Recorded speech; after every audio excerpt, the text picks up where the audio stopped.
That was a good take. That was a good take, we nailed it. So if you'd like to learn a little bit more about 4 minutes and 33 seconds, I've linked to a couple of videos in the description, but I'd like to end this video by reading you guys an email that Charlie Banakis, who's a legendary jazz educator, sent to one of his students while Charlie was on his deathbed.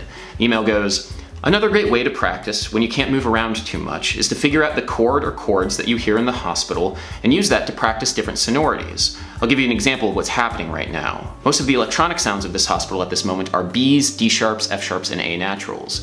Now there are other sounds, but those are the predominant sounds coming from the electronic equipment.